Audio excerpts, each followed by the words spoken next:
हरे कृष्णा। तो आप सबका हार्दिक स्वागत है सेशन नंबर 2 में। सेशन 1 में हमने डिस्कस किया था सर्च फॉर हैप्पीनेस, कि खुशियों की तलाश और खुशियों को लेकर के क्या क्या मिसकॉन्सेप्ट्स हैं हमारे, इस पर हमने चर्चा की थी पिछले सेशन में। Then we had some very good question answer round, और आज हम दूसरे सेशन में पहुंच चुके हैं जिसका टाइटल है डज गॉड रियली एग्जिस्ट।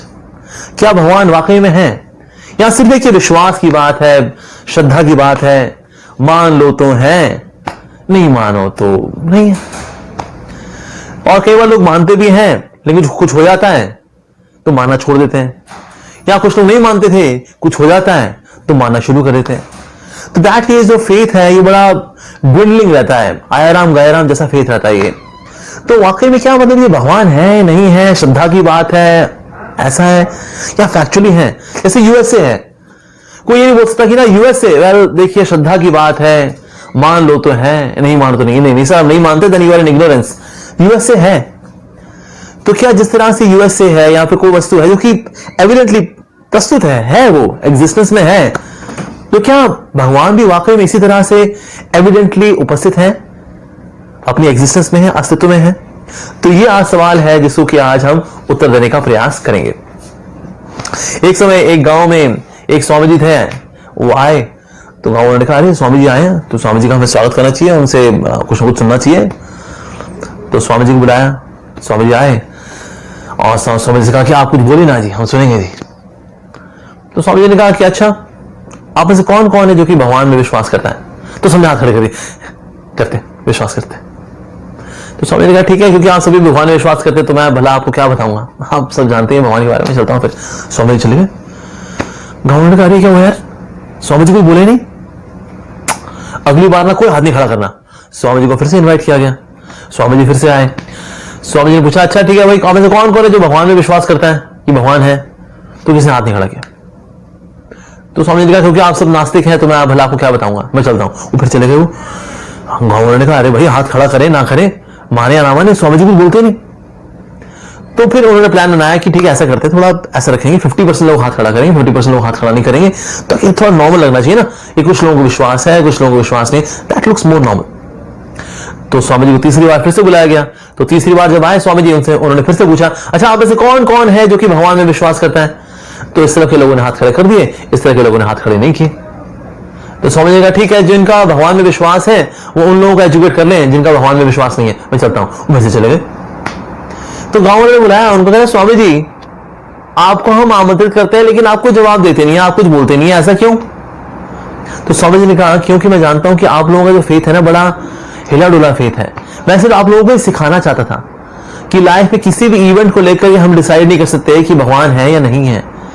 अगर वो है then he has to be there absolutely, not that कि ये एक रिलेटिव फैक्ट है, नहीं नहीं नहीं, एक एब्सोल्यूट फैक्ट है। एक बात आती है कि ना ये भला नास्तिक लोग जो एग्जिस्ट करते हैं, इनका एग्जिस्ट करने का भला इसके पीछे मंशा क्या है? ऐसा क्यों है कि कुछ लोग ऐसा विश्वास करते हैं? कुछ लोग साथ क्या है कि ना या तो उनको एजुकेशन ऐसी नहीं हुई जिसकी वजह से वो भगवान में विश्वास नहीं करते, या फिर किसी के साथ जो है कुछ ऐसी दुर्घटना हुई जिसकी वजह से विश्वास नहीं करते। लेकिन अब दोनों तरह के लोग मिलते हैं, विश्वास करने वाले भी और विश्वास ना करने वाले भी। ऐसा एक समय हमारे मंदिर में एक व्यक्ति ने टी शर्ट पहन के आया तो मैंने उसकी देखा, टी शर्ट पे एक स्लोगन लिखा हुआ था, that was very interesting slogan. उसमें लिखा था I was an atheist till I realised that I am God. जब तक ये व्यक्ति ये नहीं जानता था कि मैं ही भगवान हूं, तो ये मानता था भगवान नहीं है। अच्छा सर आप ही भगवान है? अच्छा अच्छा मैं ही भगवान हूं, फिर तो भगवान है, बिल्कुल है, मैं हूं ना। तो कई लोग जो है खुद को भगवान मान बैठते हैं, तो इसलिए कहते हैं हाँ भगवान है। कहाँ है सर? आपके सामने खड़ा है सर, मैं ही भगवान हूं। तो कुछ लोग इस इल्यूजन में रह करके भी रह जाते हैं। एक इसने एक बहुत ही इंपॉर्टेंट बात बोली कि ना नास्तिकों का होना ही अपने आप में प्रूफ है कि भगवान है। अच्छा ये बड़ी अजीबोगरी बात है जी, नास्तिकों का होना ही ये प्रूफ है कि भगवान है। कैसे? जैसे फॉर एग्जाम्पल ब्लैक लिली, ऐसे कोई लोग हैं जो भी बोले black lily does not exist, black lily does not exist, ऐसे कोई लोग हैं? ऐसे लोग है ही नहीं, क्योंकि ना ब्लैक लिली ही नहीं है, इसलिए ऐसे लोग भी नहीं है जो कि ब्लैक लिली की एग्जिस्टेंस में डिसबिलीव करें।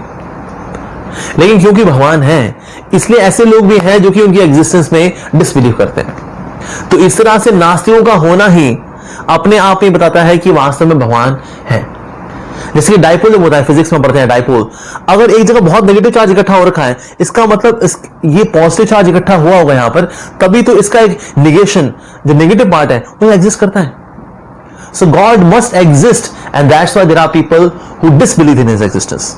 नहीं मानते जी हम भगवान को जी, that means there is an entity known as God in whom they don't have faith that this person exists like that। तो हम कुछ लॉजिकल प्रूफ भी लेंगे कि भगवान एग्जिस्ट करते हैं या नहीं करते हैं, और फिर उसके बाद फिर लॉजिक के परे भी जाएंगे। लेकिन शुरू में you try to understand whether God exists or not through logical proofs। ठीक है जी। So what are the proof of the what are the various different proofs that God exists? पहला प्रूफ है that wherever there is an urge there is fulfillment in the nature। Nature में अगर कोई भी अर्ज है ना, तो उसके लिए फुलफिलमेंट है। जैसे फॉर एग्जाम्पल अर्ज है प्यास लगना, उसकी फुलफिलमेंट है पानी। भूख लगना, तो उसकी फुलफिलमेंट है खाना। रिश्ते बनाना, तो उसके लिए फुलफिलमेंट है कोई व्यक्ति। जो भी अर्ज होती है ना लाइफ के अंदर, उसके लिए एक फुलफिलमेंट भी होती है। इसी तरह से हमारे अंदर एक और अर्ज भी है कि किसी को निहारना, to the extent of worshipping that person. जैसा कई लड़के हैं, उनके कमरे में किसी हीरोइन की तस्वीर होती है, it can be Katrina Kaif, can be Jacqueline Fernandez, किसी न किसी हीरोइन की वो तस्वीर लगाई होती है, बिकॉज उसको निहारते हैं। कुछ लड़कियां हैं, उनके कमरों में होता है जॉन अब्राहम, और मे बी रणबीर कपूर, और मे बी टॉम क्रूज, किसी की तस्वीर होती है because they also admire someone. Elvis Presley का नाम सुना होगा आप लोगों ने, he was a very famous pop star. Elvis Presley was loved by people to the extent that once after the performance he went to the corner of the stage and he took off his pant and he urinated on the audience। अगर आप होते तो कहेंगे ये छी ये क्या कर दिया भाई, ये किनारे पे जाकर के पैंट उतार करके मुंह कर दिया ये। हाँ, लेकिन जिन पे किया उनसे पूछिए, उनको लगा अरे हम तो गंगा नहाए। एल्विस प्रेस्ली का मूत्र हमारे पे गिरा, बिकॉज इनके फैन क्लब है ना, दिलों जान से चाहते हैं ये एल्विस प्रेस्ली को, even to the extent of worship. ऐसा तो इसीलिए हमारे अंदर भी एक ही अर्ज है टू एडमायर समवन, किसी को इतना चाहना, even to the extent of worship. दिन रात उसी के बारे में सोचते हैं। So the fulfilment of this, that means to worship. ये वर्शिप जो शब्द है, actually it originally belongs to worshipping God. So इसीलिए अगर वर्शिप करने की एक अर्ज अगर हमारे अंदर है, तो इसकी फुलफिलमेंट भी होनी चाहिए, and that has to be in God. क्योंकि हमने और किसी को अगर चाहा है, सो कहीं ना कहीं फ्रस्ट्रेशन हुई है, but yes a divine experience of worshipping someone and love someone, that is absolutely in God. तो ये पहला प्रूफ है। ओके, दूसरा प्रूफ जो है that whenever there is creation there has to be creator. अगर कभी सृष्टि होगी तो सृष्टिकर्ता होंगे ही होंगे। अब सोच के देखिए, दुनिया के अंदर एक भी ऐसा एग्जाम्पल हो जिसमें क्रिएशन तो है लेकिन क्रिएटर नहीं है। सोच के देखिए, एक भी ऐसा एग्जाम्पल नहीं है। अगर मकड़ी होती है तो पता लग जाता है, अरे ज्वाला होता है तो कहते हैं अरे नहीं यहां मकड़ी भी होगी, पक्की बात, ज्वाला ना बिना मकड़ी ही नहीं होता। सो दैट फेज कोई भी चीज एग्जिस्ट, चाहे वॉच ही हो, किसी ने तो इसको बनाया था, क्रिएशन में है तो इसको बनाने वाला भी है। लैपटॉप है, चाहे ये प्लाज्मा टीवी है, ये टेबल है, ये चेयर है, हेलीकॉप्टर है, जो कुछ भी है क्रिएशन में, there has to be creator. We do not have a single example. आपने मोनालिसा की पेंटिंग देखी होगी। मोनालिसा की पेंटिंग किसने बनाई थी? Leonardo da Vinci. अब इन्होंने ये जो बनाई थी, it is a static painting and it's a 2 dimensional painting. Static है, हिलती डुलती नहीं है, और साथ ही 2 डायमेंशनल पेंटिंग है। तो अगर एक 2 डायमेंशनल स्टैटिक पेंटिंग का अगर कोई पेंटर है, तो 3 डायमेंशनल पेंटिंग का भी तो कोई पेंटर होना चाहिए ना, and that to a living painting. ये सृष्टि जो चल रही है, पानी बह रहा है और पेड़ उग रहे हैं, so it's a 3D painting and that too it's a living painting. तो अगर 2D स्टैटिक पेंटिंग का कोई पेंटर है, तो 3D लिविंग पेंटिंग का पेंटर तो होना चाहिए, लॉजिकली स्पीकिंग। साइंस की कुछ थ्योरीज हैं जो कि मानती हैं कि ना सृष्टि जो है भगवान जैसे किसी व्यक्ति ने नहीं बनाई है, ये तो ये बम फूट के बनी है, बम फूटा तुम, उसके बाद फिर ये सृष्टि बन गई जी। अगर हम किसी बहुत ही खूबसूरत बिल्डिंग के पास जाएं और वहां पर आर्किटेक्ट से पूछें सर यार इतनी सच अ नाइस बिल्डिंग, ये कैसे बनाई गई है, और आपको आर्किटेक्ट बताए या इंजीनियर बताए, वेल हमने क्या किया, बहुत सारी ईंटें रखी, कुछ सीमेंट की बोरियां रखी और अंदर एक डायनामाइट रखा और जब फूटा वो तुम, तो फिर ये बिल्डिंग बनी। तो आप कहेंगे thank you very much, nice sense of humour, but actually बताइए कैसे बनी? क्या सर ये बम फूट के बन जाती है? जब बम फूट के पूरी दुनिया बन गई, सृष्टि बन गई, तो बम फूटे क्या बिल्डिंग नहीं बन सकती? अजीब बुरी बात है ना। अगर कोई Marrion Webster's unabridged addition dictionary लेकर के आए, कहते हैं ये सर कैसे छापी आपने? बहुत सिंपल जी, हमने ना कुछ कागज रखे थे और थोड़ी इंक के कुछ डब्बे रख दिए थे वहां पर, और बम फोड़ा, जब हम बम फूटा ना तो ये हमारे हाथ में एकदम आ गई Marrion Webster's unabridged addition dictionary. वाह जी वाह, क्या तरीका है प्रिंटिंग का, आपका कमाल कर दिया आपने। क्या विश्वास करेंगे आप? नहीं करेंगे। जब मैरियन वेबस्टर्स डिक्शनरी जैसी चीज ऐसे तुक्के में प्रिंट होकर नहीं आ सकती, जब बिल्डिंग इस तरह से बम फूट के तुक्के में नहीं बन सकती, तो क्या सृष्टि बम फूट के बन जाएगी? That was a big bang. जो बिग बैंग थ्योरी है, it is just a theory, इसके लिए कोई लॉजिकल प्रूफ नहीं है, किसी ने इसको होते हुए नहीं देखा ना, देयर इज नो फोटोग्राफ ना। मैथमेटिकली ये जो थ्योरी है ये अनवेरिफाइबल है, क्योंकि इसके अंदर infinite temperature, infinite density, infinite pressure. जब कभी भी किसी भी कैलकुलेशन में, मैथ्स में हमने कई प्रॉब्लम सॉल्व की होंगी, किसी भी कैलकुलेशन के अंदर जैसे इनफाइनाइट आ जाता है ना, सारी कैलकुलेशन की धज्जी उड़ जाती है जी। जैसे आ गया x plus 2x plus 3x पर 3y प्लस 4z, इसमें से कोई भी एक वेरिएबल इनफाइनाइट हो जाए, चलो ये सारी इक्वेशन गई अब तो जिस इक्वेशन के अंदर, जिस पूरे एक्सपेरिमेंट के अंदर हम ये लेके चल रहे हैं दैट इनफाइनाइट प्रेशर भी है, इनफाइनाइट टेम्परेचर भी है, इनफाइनाइट डेंसिटी भी है, सारे के सारे वेरिएबल्स क्या हैं? इनफाइनाइट। ये इक्वेशन कहां जाएगी? तो that means this theory is not even mathematically verifiable. और मेरे लेके जाते हैं अच्छा ये ऐसे बम से कैसे बन गई, बम फूट गया? तो देखो चांस की बात है, चांस की बात है, दुनिया बन गई, बम फटा, लेकिन भाई चांस की बात है, हो गया ऐसा। लेकिन ना चांस, जैसे हमने प्रोबेबिलिटी पढ़ा हुआ है, मैथ्स में आप लोगों ने पढ़ा होगा, प्रोबेबिलिटी के अंदर चांस थ्योरी है, उसके अंदर आती है, जैसे for example throwing of the dice, tossing of the coin, chance की बात है हेड्स, चांस की बात है टेल्स, चांस की बात है, चांस की बात है 1 2 3 4 5 6, जो डाइस फेंकते हैं हम, चांस की बात है। पर इसमें क्या होता है, सारा इवेंट ऑब्जर्वेबल होता है, हम देख पाते हैं, हाँ जी सारे इवेंट हम देख पाते हैं। सेकेंडली कई सारे इवेंट्स होते हैं, कभी हेड्स, कभी टेल्स, कभी हेड्स, कभी टेल्स, कभी 1, कभी 2, कभी 3, कभी 4, कभी 6, कभी 2, कभी 3। सो दैट इज वी सी कि ना entire event is having multiple events and the entire event is also observable, ऐसा। लेकिन ये जो ब्रह्मांड है ये कैसे बना, क्या इसकी ऑब्जर्वेबल है? नहीं, हमने ऑब्जर्व नहीं किया। हमारी उम्र कितनी है, 50-60 साल मैक्सिमम हो जाएगी देखने, हबल टेलीस्कोप में देखते देखते ऑब्जर्व कर सकते हैं हम लोग ये बिग बैंग को? नहीं, बिल्कुल नहीं। किसने देखा भाई कैसे हुआ था? नहीं, बिल्कुल नहीं।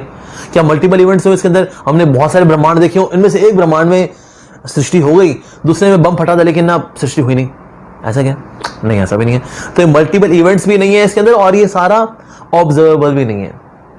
इवन रॉ बेसिक अगर इसमें जाए ना, एकदम बेसिक में जाए, बम फूट के कभी भी कंस्ट्रक्शन नहीं होती, डिस्ट्रक्शन ही होती है। हमको याद है बचपन में जब दिवाली पे जब बम फोड़ा करते थे, मैं अपनी माँ के पास जाता था कि माँ एक पतीला दे दे, उसकी ना हमें धज्जियां उड़ानी है, तो हम हाइड्रोजन बम लेके आते थे, वो सुतली बम आते हैं ना जो धागे वाले, वो लेके आया करते थे। तो क्या करते थे, उसको नीचे लाया करते थे पतीले के, उसमें बत्ती लगाई और ना पतीले के ऊपर खड़े हो गए तो सुतली जलती थी,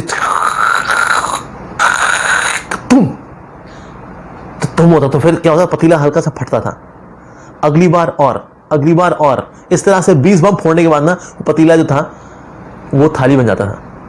क्योंकि बच्चे होते हुए इवन ये हमको भी अकल थी, सबको अकल होती है, आपको भी अकल होती है कि ना बम फूट के कभी कंस्ट्रक्शन नहीं हुई है, बम फूट के हमेशा डिस्ट्रक्शन ही होती है। वर्ल्ड वॉर 2 में कितने बम फूट गए, एक कोई कंस्ट्रक्शन हो गई हो कि जी वैसे तो सारे बम हुए ना, बिल्डिंगें गिरी, लेकिन एक बिल्डिंग तो बनी है, लेकिन तो कैसे? ऐसा है? ऐसा नहीं है। तो इसीलिए कि इवेंट ना ऑब्जर्वेबल है, ना मल्टीपल इवेंट्स है, मैथमेटिकली वेरीफाइबल नहीं है, it is just a theory.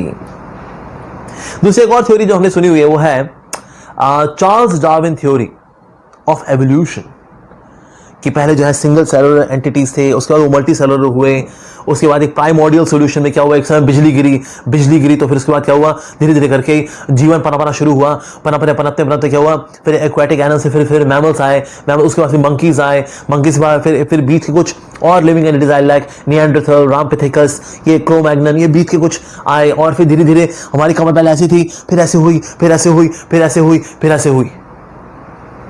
इस तरह करके हमने एक पेंटिंग देखी हुई है, राइट। और फिर हमको लगता है कि ना हमारे जो पूर्वज थे वो वानर थे। We have evolved from branches to benches. वाह। आप से कितने लोगों से अगर कोई पूछे कि आपका गोत्र क्या है, तो आप से कितने लोग जवाब देंगे, हमारा तो जी वानर गोत्र है, हम बंदर से आए। गर्ग नहीं, गर्ग गोत्र नहीं है हमारा, नहीं। शांडिल्य नहीं, शांडिल्य नहीं सर, कश्यप ना। हमारा गोत्र है जी वानर गोत्र है, बंदरों से आए हम। हाँ जी, हरिद्वार जाते हैं, जो पंडित जी पूछते हैं गोत्र, तो वानर गोत्र, चिंपांजी गोत्र, हाँ जी, गोरिल्ला गोत्र है जी, हाँ जी, गोरिल्ला गोत्र से है जी, हाँ जी। ऐसा बोलते नहीं बोलते, हम ये बोलते हैं जी कश्यप गोत्र से हैं, गर्ग गोत्र से हैं, अच्युत गोत्र से हैं, क्योंकि हम वानरों से नहीं आए वास्तव में। In fact, there was one article, it mentioned कि चार्ल्स डार्विन ने थ्योरी वाला क्यों लेकर के आए थे। चार्ल्स डार्विन ये थ्योरी इसलिए लेकर के आए थे क्योंकि जब वो स्कूल में थे तो लोग अक्सर उनका मजाक उड़ाते, बिकॉज ही हैड, ये जो पार्ट था बाहर निकला था, तो दोस्त मजाक उड़ाते, बंदर। सो आउट ऑफ एंगर उन्होंने डिसाइड किया कि ना मैं ऐसी थ्योरी लेकर के आऊंगा, सबको साबित करूंगा तुम सबके सब बंदर से आ रहे हो। सो ही बिकेम एंग्री, और साथ ही हुआ कि कॉलरे की वजह से उनका बेटा मर गया था, उससे और खुन्नस आ गई भगवान के प्रति। कहते हैं मैं तो साबित कर दूं भगवान है ही नहीं, हम सबके सब बंदर से ही आए हम तो इस प्रकार की ये थ्योरी वो लेकर के आए। हालांकि ओरिजिन ऑफ स्पीशीज जो कि उनकी बुक है, उससे अगर खुद लिखते हैं that evidences are in themselves not sufficient to prove that we are coming from monkeys. जो सबूत मिले हैं जो फॉसिल्स के, वो ये साबित नहीं कर सकते कि हम लोग वानरों से आ रहे हैं। मेरे को अपनी कल्पना की शक्ति का प्रयोग करना पड़ेगा। I have to use my speculation to prove that we are coming from monkeys, कि हम लोग वानरों से आ रहे हैं। अब देखिए, अगर हम लोग बंदरों से आ रहे होते ना, तो क्या होना चाहिए था, नीचे के लेवल में देखे ना तो सिर्फ वानरों के ही हमको अवशेष मिलने चाहिए थे, क्योंकि पहले हम लोग वानर थे ना, तो नीचे के अवशेष क्या है, पुराने वाले अवशेष हैं, तो वहां सिर्फ वानर मिलने चाहिए थे, वानरों के अवशेष मिलने चाहिए थे। लेकिन ऊपर आते आते ना फिर यहां हमको मनुष्य के मिलने चाहिए थे, क्योंकि मनुष्य तो बाद में आया ना, इसीलिए। नहीं तो खुदाई करते हैं वानर और मनुष्य दोनों के मिलते हैं, और खुदाई करते हैं वहां भी वानर और मनुष्य दोनों के फॉसिल्स मिलते हैं, और नीचे जाते हैं वानर और मनुष्य दोनों के फॉसिल्स मिलते हैं। यानी कि वानर और मनुष्य भी हैव ऑलवेज को-एग्जिस्टेड, हम हमेशा साथ साथ ही रहे हैं। ऐसा नहीं कि मनुष्य जो है वानर से इवॉल्व होते पहले ऐसा था, फिर ऐसे हो गया, नहीं, ऐसा नहीं है। मैं इसे बहुत डिटेल में नहीं जाऊंगा, बिकॉज पर्पस अभी जो सेशन का वो है डज नॉट रियली एग्जिस्ट। फिर भी अगर आप इस थ्योरी के अंदर बहुत डिटेल में जाना चाहें कि किस तरह से ये जो डार्विन की थ्योरी है, it's absolutely fallacious and full of errors, अगर आप पढ़ना चाहते हैं आप पढ़ सकते हैं forbidden archaeology by Michael Cremo. और रिचर्ड थॉमसन की भी एक और बुक है बोन पेडलर्स सेलिंग एवोल्यूशन, और रिसेंटली एक और बुक भी निकली रीथिंकिंग डार्विन। अगर आप ये 3 बुक पढ़ लेंगे ना, यू विल बी कन्विंस कि अरे भाई हम लोग वानरों से नहीं आए, थैंक गॉड, हम वानरों से तो बिल्कुल नहीं आए जी। तो इसलिए ये लेके चलना कि सृष्टि है, तो लेकिन सृष्टि जो हमारी या तो बम फूट के हुई है या वानरों से हुई है, पर ऐसा नहीं है। Whenever there is creation, there has to be creator। तो हम सबको बनाने वाले जो है कोई ना कोई तो होने चाहिए। सो इसलिए अगर 2D पेंटिंग का कोई पेंटर है, तो 3D पेंटिंग इस सृष्टि का कोई ना कोई पेंटर तो होना चाहिए। सो ये है दूसरा सबूत दैट गॉड एग्जिस्ट। तीसरा सबूत है whenever there is a law, there has to be law maker। अगर नियम है तो नियम बनाने वाला भी कोई ना कोई होना चाहिए। जैसे फॉर एग्जाम्पल हमारे जो देश का संविधान है, कॉन्स्टिट्यूशन ऑफ इंडिया, किसने बनाया? B.R. अम्बेडकर जी ने बनाया। क्या ऐसा था ये वैसे अपने आप ही निकला है? ना। जब कभी लॉ होगा तो लॉ मेकर तो होना चाहिए जी। जैसे आज हम पढ़ते हैं, there is mercantile law and there is business law, traffic law, criminal law, so many laws are there. तो इन लॉज को बनाने वाला कोई है। उसी तरह से प्रकृति में भी बहुत सारे लॉज हैं, gravitational law, the law of flotation, the law of thermodynamics, the law of mechanics, ये भी लॉज हैं। लेकिन ये लॉज ये बनाने वाला कौन है? साइंटिस्ट देखिए इन लॉज को सिर्फ ढूंढ निकालते हैं, बनाने वाले नहीं है वो। जैसे एक समय जब एल्बर्ट आइंस्टीन जब बैठे हुए थे, not Albert Einstein, sorry, Isaac Newton एक समय बैठे हुए थे पेड़ के नीचे और गहरे विचार में थे, क्योंकि बीवी से झगड़ा करके आए थे वो। और सोच रहे थे कि मैं क्या मारूं उसके सर पे, उसने मेरे सर पे बेलन मारा, तभी जो है सेब गिरा। उनका ये सेब ही मारूंगा उसके सर पे, लेकिन तभी वो सोचने लगा अरे सेब लेकिन ऊपर से कैसे गिरा, यानी कोई ना कोई फोर्स होनी चाहिए जो कि सेब को ऊपर से नीचे गिराती है। तो फिर वो ग्रेविटेशनल फोर्स को लेकर के आए, that there is a gravitational pull जो कि चीजों को नीचे की ओर खींचता है, ग्रेविटेशनल पुल। लेकिन ग्रेविटेशनल फोर्स क्या इससे पहले नहीं थी? इससे पहले भी थी, लेकिन साइंटिस्ट ने इसको खोज दिया। इस तरह से E = mc² पहले भी था, लेकिन एल्बर्ट आइंस्टाइन ने उसको खोज लिया। सो जितने भी साइंटिस्ट हैं, they are the discoverers of the laws, but they are not the creators of the law. बनाने वाले प्रभु हैं, ये तो सिर्फ डिस्कवर करते हैं। अरे मिल गया जी, मिल गया। जैसे कि आर्किमिडीज एक समय टब में नहा रहे थे और नहाते नहाते वो तैरने लगे, कहते हो so there is buoyant force जो कि हमें तैराती है। Eureka eureka, I have found it, I have found it. तो उन्होंने फाइंड किया the law of flotation, buoyant force, लेकिन उन्होंने बनाई नहीं बॉयंट फोर्स। उससे पहले भी लोग तैरा करते थे, जानवर भी तैरा करते थे पानी के अंदर। So that phase scientists are discovering the laws, but they are not the creators of the law. So these three are the logical reasons that God does exist. ठीक है जी, अब आगे बढ़ते हैं into the definition of God. God के साथ क्या है? God की definition पहला पार्ट जो है that God must be the source of everything. Okay? हमसे भी कुछ चीजें निकलती हैं, हो सकता है कुछ पसीना निकल जाए, सुबह सुबह पेट खाली करते हैं कुछ और निकल जाए, या फिर आपने शादी की तो आपसे कुछ बच्चे निकल जाए। इससे ज्यादा हम कुछ नहीं निकाल पाते। लेकिन ये पूरी सृष्टि किससे निकल के आई? जिससे निकल के आई ना, उस व्यक्ति को हमें भगवान मानना चाहिए।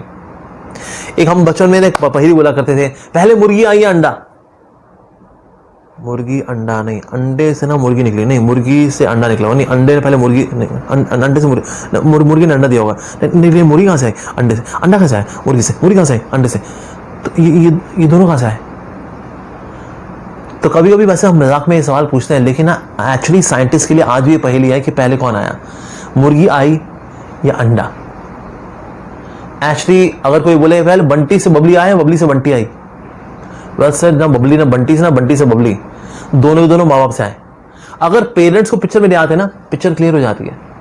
लेकिन जैसे ही भगवान को या माता पिता को हटा देना पिक्चर से, तो बंटी बबली, बबली से बंटी, बबली बंटी, दिक्कत हो जाएगी। तो अंडे से मुर्गी या मुर्गी से अंडा, ये कंफ्यूजन रहेगी।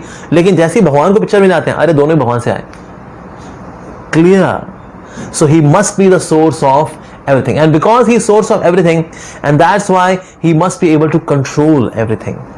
क्योंकि सब कुछ उनसे आया है ना, because he is a manufacturer, और इसीलिए कंट्रोल भी उन्हीं का होना चाहिए। हम लोग भी कंट्रोल थोड़ा बहुत कर पाते हैं। क्या कंट्रोल कर लेते हैं? थोड़ा बहुत, जैसे फॉर एग्जांपल कहाँ जाएंगे आज, मैं किससे शादी करूंगा, ये थोड़ा सा प्लान कर सकते हैं। मैं वहाँ मैं जॉब के लिए अप्लाई कर देता हूँ, थोड़ा बहुत ही कंट्रोल है। ज्यादा कंट्रोल हमारे पास है ही कहाँ। हमारे नाखून बढ़ते हैं, इसमें हमारा कौन कंट्रोल होता है? कोई कंट्रोल नहीं है। जब हम खाना खाते हैं, खाना खाने के बाद यहाँ इसके नीचे जाने के बाद कोई कंट्रोल, अंदर जाएगा, उसके बाद गैस्ट्रिक जूस निकलेगा, गैस्ट्रिक जूस के बाद फिर पैंक्रियाटिक जूस निकलेगा, बाइल जूस निकलेगा, लार्ज इंटेस्टाइन में जाएगा, स्मॉल इंटेस्टाइन में जाएगा, बाहर निकलेगा। हमारा कोई कंट्रोल नहीं होता इसमें। But there has to be someone who is the supreme controller. एक बार एक व्यक्ति था, बहुत तंग था अपनी पत्नी से, तो उसको पता लगा कि ना 6 महान संत हैं जो शाम को चटाई बिछा करके बैठते हैं और हर समस्या का समाधान देते हैं। पहुंचे उनके पास, कहते हैं हे 6 संतों, आप लोग शाम को चटाई लगाते हैं और सबके प्रश्नों का निवारण करते हैं, आप मेरे प्रश्न का निवारण करिए जी। How should I control my wife? तो संतों ने एक दूसरे को देखा, कहा 7वीं चटाई लगाओ, क्योंकि ये काम तो हम भी नहीं कर पाए, इसलिए तो आज संत बने हुए हैं। आओ भैया तुम भी हमें ज्वाइन कर लो। So that is we have the tendency to control people, लेकिन हम कंट्रोल नहीं कर पाते। But who is the one who is the supreme controller and we are just being controlled under him? That has to be God. और क्योंकि भगवान जो है he is supreme controller and that's why he is the supreme proprietor, यानी कि सबके मालिक भी अल्टीमेटली वही है। ये कंट्रोल कर सकते हैं ना, निकला भी नहीं सही है, कंट्रोल भी कर लेते हैं, तो मालिक भी कौन होंगे? यही होंगे।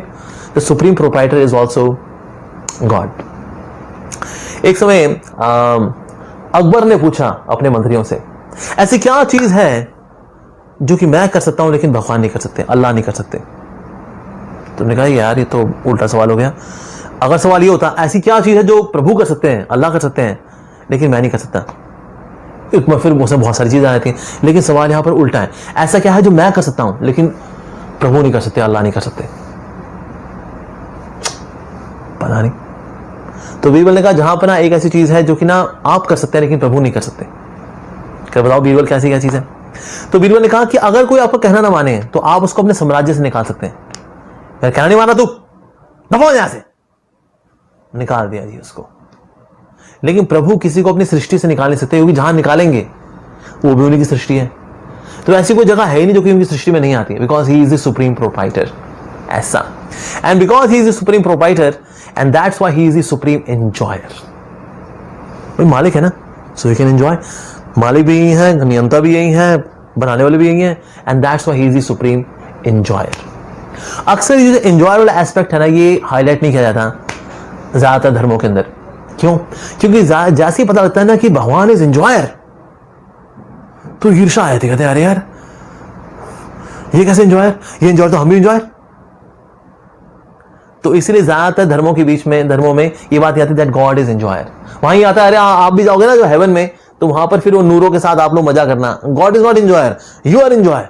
अच्छा ठीक है, बस जितने ज्यादा यहां पर हम शांति भंग करेंगे उतनी हमको शांति प्राप्त होगी, और अल्टीमेटली 72 नूरों के साथ yes we are enjoyer.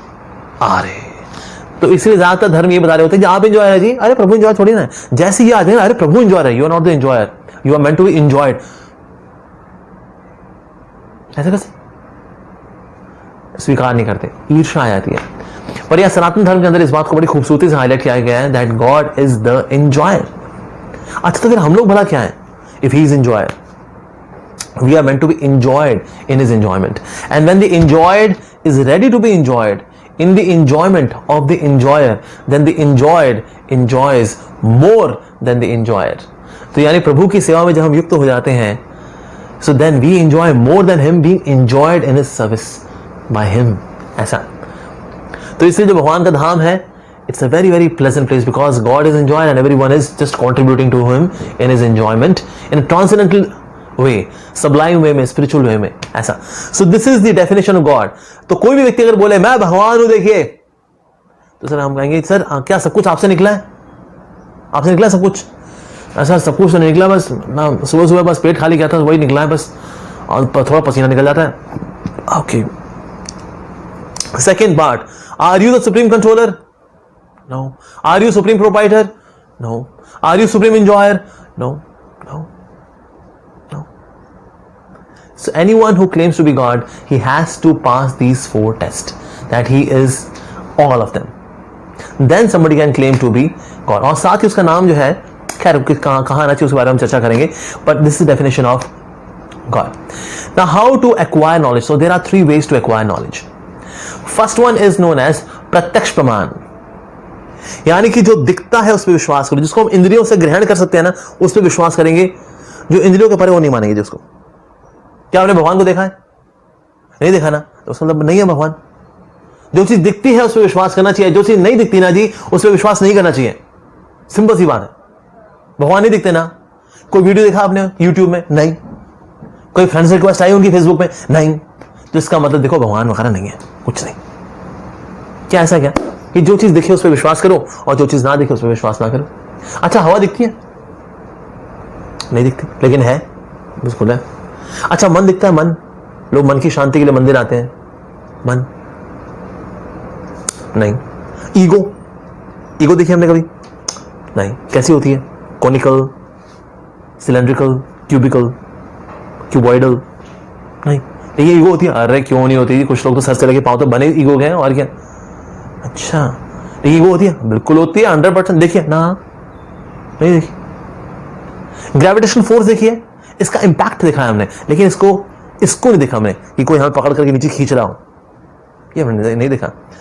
Infrared जो रे जिससे हम लोग अपना चैनल चेंज करते हैं टीवी का, वो इंफ्रारेड रे देखी हमने ना। अल्ट्रा वॉयलेट रेडिएशन आ रही है आकाश से, और इसलिए कई लेडीज हैं वो सनस्क्रीन लोशन लगाती है कि हम काली ना हो जाए। अच्छा माता जी क्या आपने देखा है सनस्क्रीन लोशन अभी लगा रही, क्या आपने देखा है अल्ट्रा वायलेट रेस को? कहते नहीं। तो ऐसी बहुत सारी चीजें हैं जो कि एग्जिस्ट करती हैं लेकिन आंखें देख नहीं सकती, और ऐसी भी चीजें हैं दुनिया के अंदर जो कि एग्जिस्ट नहीं करती लेकिन आंखें हमें दिखाती हैं। फॉर एग्जाम्पल मिराज, गरम गरम जमीन पर पानी का आभास होना, लेकिन एक्चुअली पानी तो होता ही नहीं है, लेकिन पानी दिखता है, कहते देखो वो पानी होगा वहां पर, चलते रहो। रेगिस्तान में वो पानी दिख रहा होता है लेकिन पानी होता नहीं वहां पर, उसको बोलते हैं मृत तृष्णा। पानी दिख रहा है लेकिन पानी नहीं है। पैरेलल जा रही है रेलवे की पटरियां, आगे जाके मिलती नजर आती हैं, पर वो पैरेलल है, लेकिन आगे का दिखा रही है, आगे जाके वो मिल रही है वो, पर वो नहीं मिल रही होती, ये तो पैरेलल है। अगर आप स्विमिंग पूल पे जाएं, वहां पर अगर आप स्टिक को देखें, स्टिक ऐसी मुड़ी हुई नजर आती है, अगर आधी डाले पानी के अंदर मुड़ी नजर आती है, पर क्या मुड़ी हुई है? नहीं, ऐसा नहीं। बल्कि स्विमिंग पूल के पास अगर खड़े हो ना, वो कम गहरा नजर आता है, कूदो तो अरे वो यहां तक था। तो जो चीज नहीं है वो दिखती है, और जो चीज है वो दिख नहीं रही। तो आंखें परफेक्ट हुई कि इम्परफेक्ट हुई? इम्परफेक्ट हुई। इस तरह से जीभ हमारी ये भी इम्परफेक्ट है। आप ना कभी चीनी खाने के बाद संतरा खाइए, आपको संतरा खट्टा लगेगा, और नमक खाकर ये संतरा खाइए, आपको संतरा मीठा लगेगा। रिलेटिविटी ऐसा। इवन सुनने की हमारी लिमिटेशन है, हम 20 हर्ट्ज से लेकर के 20,000 हर्ट्ज के बीच में जो साउंड है उसी को सुन पाते हैं, उसकी अगली और पिछले अल्ट्रासोनिक साउंड है उसको नहीं सुन पाते हम लोग। जो आंखें हैं वो देख पाते हैं VIBGYOR, wallet, Indigo, blue, green, yellow, orange, red, सिर्फ इस रेंज में जो चीज पड़ेगी जो रिफ्लेक्ट करेगी इस फ्रीक्वेंसी की, उसको देख पाते हैं। इंफ्रारेड को नहीं देख पाते, अल्ट्रा वायलेट को नहीं देख पाते। तो हमारी सेंसेस जो हैं, देखने की, सुनने की, चखने की, we all have got limitations. तो इसीलिए जो इंद्रियों से मिलने वाली नॉलेज है, जो देखने वाली नॉलेज है, हम उसमें विश्वास करेंगे। भगवान नहीं दिखते जी, तो इससे फिर भगवान नहीं है क्योंकि देख नहीं सकते उनको। वेल सर, वेल प्रत्यक्ष प्रमाण is not the way we can acquire knowledge about God. एक नास्तिक प्रोफेसर था, उसने बुलाया बच्चों को क्लास में, क्या तुम में से कौन कौन है जो कि भगवान में विश्वास करता है? तो एक बच्चे ने हाथ खड़ गया, सर मैं विश्वास करता हूं सर, भगवान है सर। कहते अच्छा, सब कुछ भगवान से आया है ना? कहते यस सर, सब कुछ भगवान से आया है सर। नहीं सर। अच्छा अच्छा अच्छा अच्छा, तो ये दुख, ये कष्ट, ये संघर्ष, ये भी भगवान से आए होंगे? तो बच्चा चुप रह गया। क्या जवाब है तेरे पास? ये दुख, ये कष्ट, ये संघर्ष, ये भी तो तेरे भगवान ने बनाया ना? है कोई जवाब? No sir. बैठो नसीब पे। और कोई बच्चा है यहां पर जो कि वकालत करता है भगवान के अस्तित्व की? एक और बच्चा खड़ा है, सर सर मेरे को लगता है सर भगवान है सर। अच्छा, have you seen God? No sir. Have you touched God? No sir. Have you smelled God? No sir. Have you heard God? No sir. That means by the logic of direct perception, God does not exist. बैठा इसी पे आए बड़े भगवान की वकालत करने वाले। तो वहां पर एक और बच्चा भी था जो कि ना, जिसके पेरेंट्स डिवोटीज थे, तो उसको थोड़ा अंडरस्टैंडिंग थी। Sir I got question sir, I got 2 question sir. अच्छा सवाल है तुम्हारा? हाँ सर, एक आपसे सर, एक बच्चों से सर। अच्छा तो हमसे सवाल पूछेगा? प्रोफेसर ने कहा क्या सवाल है तेरे पास? क्या सवाल है? सर सवाल ये था सर, सर ये सर डार्कनेस क्या होती है सर, ये अंधकार क्या होता है सर? प्रोफेसर ने कहा देखो बेटा, डार्कनेस और कुछ नहीं होती, रोशनी की अनुपस्थिति को ही अंधकार बोलते हैं। तो बच्चे ने पूछा तो सर इसलिए सर हमें ना फिर रोशनी को ब्लेम करना चाहिए, क्योंकि ना रोशनी ने अपनी अनुपस्थिति से अंधकार बना दिया। प्रोफेसर का नहीं बेटा, ऐसा नहीं है, इसमें रोशनी का दोष नहीं होता, दोष हमारा है। लाइट ऑन करेंगे, रोशनी आ जाएगी, अंधकार चला जाएगा, तो इसलिए इसके लिए रोशनी को दोष नहीं देना चाहिए।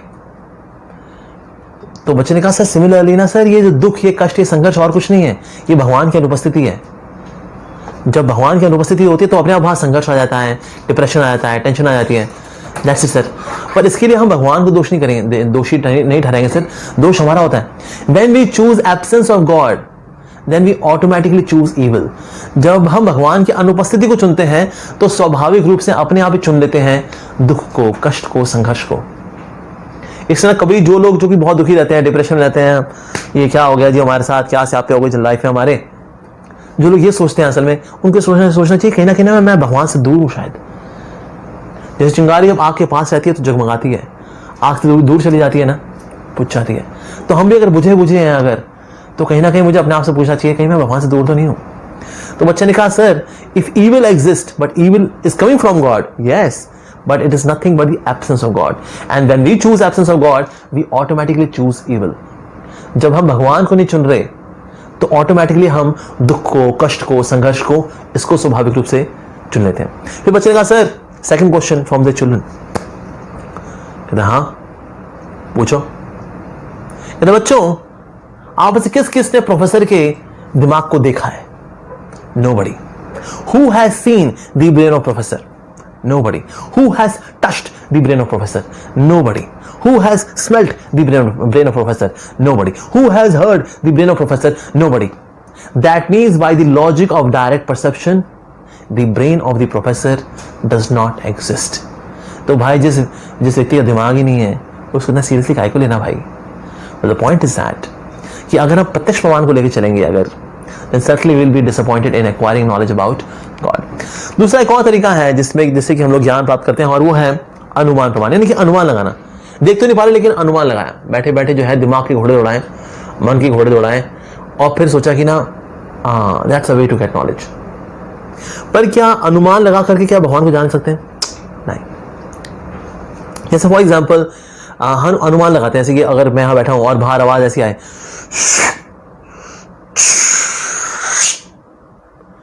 सो मैं अनुमान लगाऊं, ओ लगता है यहां कहीं पास रेलवे की पटरी होगी ना, वो गाड़ी निकल रही होगी। लेकिन बाहर खोल के देखा, अरे नहीं भाई वो तो कुकर की सीटी थी, उसकी आवाज थी, वो अनुमान लगाया हमने। जैसे एक बच्चा था वो अपने कमरे में जा रहा था, गया दरवाजा बंद किया उसने, दरवाजा बंद करके जो अंदर से आवाज आई, बस मैं और नहीं जीना चाहता, मैं मर जाना चाहता हूं। ओ पिताजी बाहर अखबार पढ़ रहे थे, अरे अखबार फेंक करके दौड़ के भागे, दरवाजा लॉक किया, बेटा दरवाजा खोलो, बेटा दरवाजा खोलो, दरवाजा खोलो। बेटा ने दरवाजा खोल दिया। पिता ने कहा मेरे बच्चे तेरे को डिप्रेशन है, तेरे को टेंशन है, अरे तेरा बाप हूं मैं, अरे शेयर करना था ना मेरे बच्चे। बेटे ने कहा dad what's wrong with you dad, मैं तो ड्रामा की रिहर्सल कर रहा था, आप क्या सोच रहे हैं? पिताजी ने क्या किया, यहां पर अनुमान लगाया। रिश्तों में गलतफहमी क्यों होती है? अनुमान की वजह से। मन के घोड़े दौड़ा करके जो हम ज्ञान प्राप्त करना चाहते हैं अक्सर वो गलत साबित होता है। इसीलिए प्रत्यक्ष प्रमाण से भी भगवान को नहीं जान सकते, अनुमान प्रमाण से भी भगवान को नहीं जान सकते। ओके, एक और तीसरा भी आता है, उसको बोलते हैं शब्द प्रमाण। शब्द प्रमाण की बड़ा डेफिनेशन क्या है? इसकी डेफिनेशन है accepting the words of authority. ऐसा जैसे मान लीजिए कोई बस, जैसे दिल्ली में एक बस जाती है 764, ठीक है, और वो जाती है नेहरू प्लेस। कोई पूछे कंडक्टर से, भैया ये बस जाएगी नेहरू प्लेस? भैया हाँ जी बैठ जाओ जी बैठ जाओ। तो हम उससे सबूत नहीं मांगते, हम कहते हैं ओके ठीक भाई कंडक्टर है, ये अथॉरिटी है ना, सही बोल रहा भाई, चलो चलते हैं। So we accept the words of authority. Similarly by how do we accept the knowledge about the father, कि मेरे पिताजी कौन है, भला कैसे पता करें? अब मैं डीएनए टेस्टिंग करके सोचूंगी ना, डीएनए टेस्टिंग करके पता लगाता हूं कि मेरे पिताजी कौन है, ये तो प्रैक्टिकल नहीं है जी, प्रैक्टिकल नहीं है। हमें से एक व्यक्ति ऐसा हो जिसने डीएनए टेस्टिंग करके पता किया हो कि मेरे पापा कोई और है। मेरी माँ बोल रही थी मेरे पापा है, लेकिन नाम मेरी शक्ल तो मिलती नहीं मेरे पिताजी से, मेरी शक्ल तो टॉम क्रूज से मिलती है, मेरी शक्ल तो शशि कपूर से मिलती है, मेरी शक्ल रणवीर कपूर से मिलती है। तो ये मेरे पिताजी होंगे। हम क्या अनुमान लगा करके पता कर सकते पिताजी के बारे में ना? हम सब ने अपने पिताजी के बारे में पता किया। कैसे? माँ ने बोला, कहते बेटा ये पापा है, देखो ये पापा है, बोलो पापा, पापा है बेटा। पिताजी के बारे में नॉलेज नहीं, हमने माँ से ली। So we approach the words of authority. बस अगर कहीं जा रही हो तो कंडक्टर अथॉरिटी है, मेरे पिताजी कौन है ये बताने के लिए माँ अथॉरिटी है। उसी तरह से भगवान के बारे में अगर जानना हो सो स्क्रिप्चर्स आर द अथॉरिटी। जिस तरह से माँ बताती है कि पिताजी कौन है, उस तरह से होली स्क्रिप्चर्स, शास्त्र बताते हैं कि हमारे परमपिता कौन है। शास्त्र माँ हो गई और जो शास्त्र है और जो भगवान है वो हमारे पिता हो गए। इस तरह से अभी तक तो हमने जो डिस्कशन किया उसमें हमने लॉजिकली इस बात को समझा और ये प्रूव किया कि ना हम भगवान को में हमारा विश्वास होना चाहिए क्योंकि भगवान है। Logically we prove that God exist. लेकिन भगवान को सिर्फ लॉजिक में बांधा नहीं जा सकता। His description has to go beyond logic as well. Right. तो अभी तक हम देखते हैं, अगर लॉजिकली देखें, God secures 100% marks, the shastras they score 100% marks about God. अच्छा, लेकिन शास्त्र में विश्वास भला कैसे करें जी? पता नहीं अब किसने पोथी लिख दी, अब विश्वास करें कैसे करें भला शास्त्रों के ऊपर? हाँ, अब ये बात आती है। तो शास्त्रों को ना थोड़ा सा स्क्रूटनाइज करते हैं, देखते हैं इनके ऊपर विश्वास करना चाहिए या नहीं करना चाहिए। ओके, सो पहला आता है, as it comes from the perfect source, so Vedic knowledge is infallible. ठीक है जी। जैसे फॉर एग्जाम्पल कुछ एक्सपेरिमेंटल फैक्ट्स हैं जो कि आज हम जानते हैं पर शास्त्रों में ऑलरेडी दिए हुए हैं। फॉर एग्जाम्पल भूगोल, भू जो है वो गोल है, ये हमें किसने बताया था? ये बताया था क्रिस्टोफर कोलंबस ने, क्योंकि उसका पत्नी से झगड़ा हो गया था। उसे जा रहा हूं, कभी नहीं आऊंगा मैं वापस। कहता दोबारा आए ना बेलन मारूंगा तेरे सर पे मैं। चल दिया वो, चल दिया तो घूम करके वापस उसी जगह पर आ गया। कहता है लो जी, दुनिया तो गोल है, भू जो है वो गोल है। लेकिन अगर क्रिस्टोफर कोलंबस ने हमारे शास्त्र पढ़े होते तो उनको पता लगता, अरे भाई इतना पेट्रोल क्यों वेस्ट किया आपने, दुनिया वैसे ही गोल है, क्योंकि शास्त्रों में लिखा है भूगोल, सप्तद्वीप के बारे में बताया जाता है। वी हैव गॉट 7 कॉन्टिनेंट्स, इसके बारे में चर्चा भी आती है शास्त्रों के अंदर। साथ ही शास्त्रों में आता है प्लांट्स आर हैविंग लाइफ, 33 कोटि देवी, सॉरी एक्सक्यूज मी, 84 लाख योनियों के अंदर प्लांट्स भी आते हैं। ओके, तो यानी इनमें जान होती है क्या? हाँ ऑफ कोर्स। किसने बताया हमको? जगदीश चंद्र बोस जी ने बताया हमको। उन्होंने एक्सपेरिमेंट करके देखा कि हाँ, they also reproduce, they also have movement, they also have growth, so there is life in the plants. पर शास्त्र में ऑलरेडी 84 लाख योनियां बताई गई हैं और 84 लाख योनियों में पौधे आते हैं। So that's already mentioned there.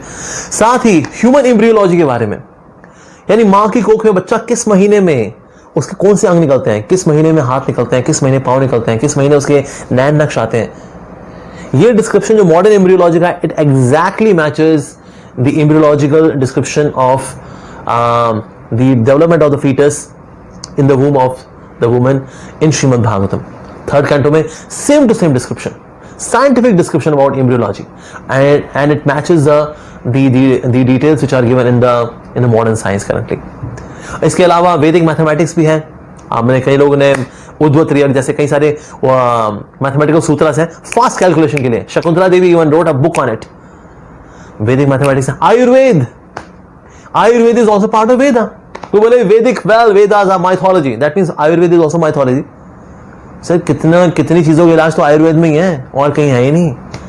For example किसी का नाभि हिल जाए ना, अगर जो नाभि होती है अगर इसको आप टच करके दबाएंगे ना, यू फील द बीट।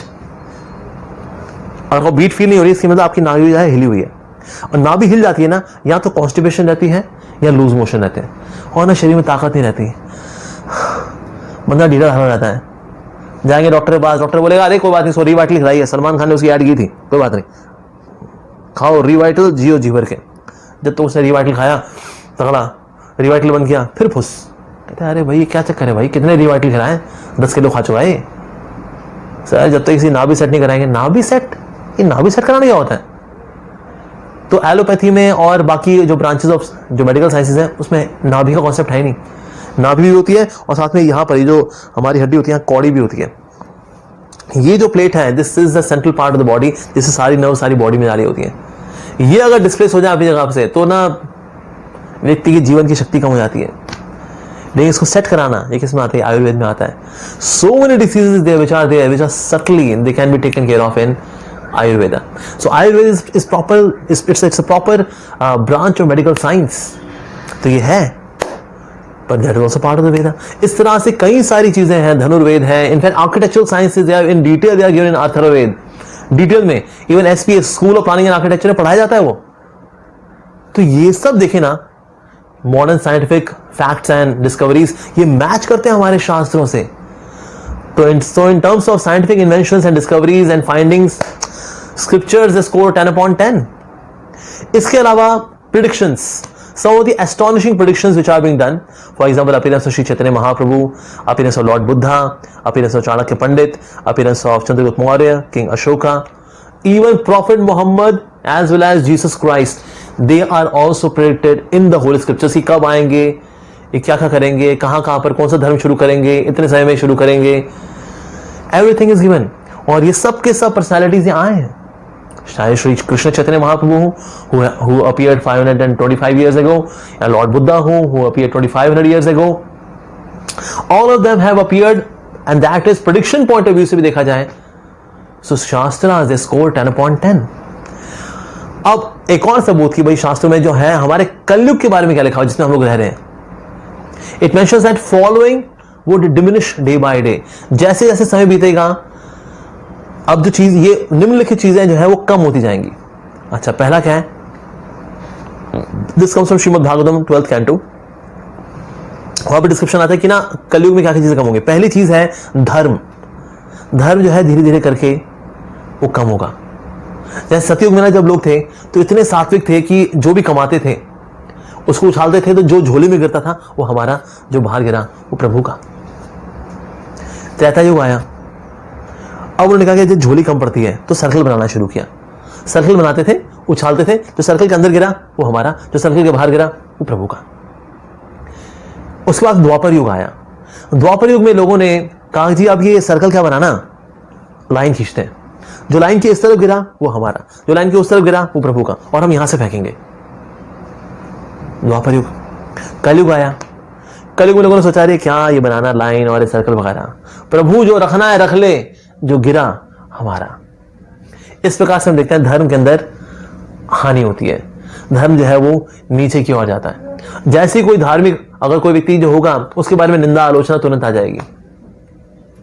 बाकी बड़े बड़े जो बदमाश लोग हैं उनके बारे में कोई चर्चा भी नहीं करता ऐसा।